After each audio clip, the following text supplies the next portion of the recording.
litigation, the amendment be considered as read. Mr. Fong, you're recognized. Thank you, Mr. Chairman. I rise today in support of my bipartisan amendment that helps bring affordability back to everyday Americans. I want to thank Representative Gillen for her partnership in this matter.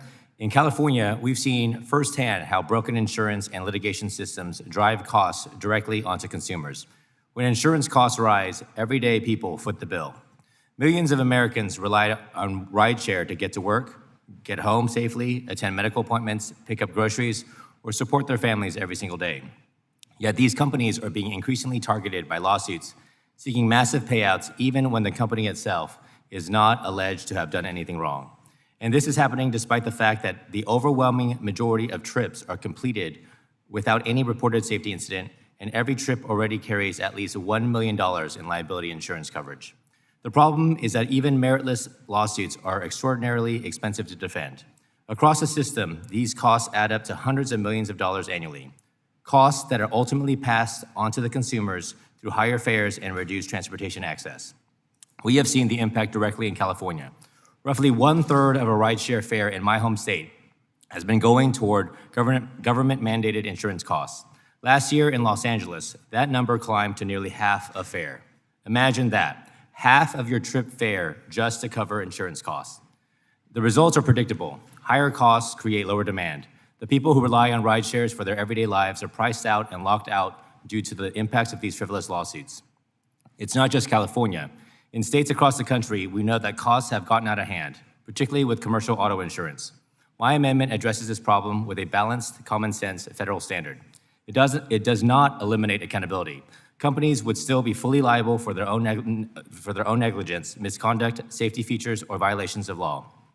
Transportation network companies would still be required to maintain robust insurance coverage, conduct driver screenings, and comply with all applicable safety regulations. What this amendment does is stop the abusive litigation where the company itself is not at fault. And Congress has already recognized this principle before, thanks to the persistent efforts of the chairman who now holds the gavel today. The Graves Amendment, which was added to the 2005 Surface Transportation Bill, established a federal standard protecting rental car companies from unlimited vicarious liability while preserving liability for a company's own wrongdoing. The same logic applies here. Companies should be liable for their own actions, not exposed to limitless litigation simply because they operate an app and are viewed as deep pocket defendants. We know reform works. Florida and Texas have already implemented this model and seen positive results. Georgia and Nevada have followed suit and expect to see similar benefits. This amendment seeks to replicate those cost savings on a national basis.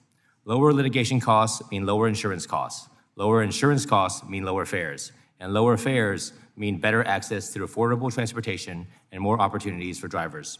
At a time when Americans are already stretched thin, we should not allow abusive litigation to function as a hidden tax on consumers. This amendment is about fairness, affordability, accountability, and protecting access to modern transportation for the millions of Americans who depend on it every single day. Mr. Chairman, I would like to thank you for your work and leadership in this issue. I would like to thank my colleague, Congressman Ezell, for his leadership on this issue as well, as well thank Representatives Crawford, Gillen, Hurd, and Owens for co-sponsoring this effort. And I urge all my colleagues to support this amendment. With that, I yield back.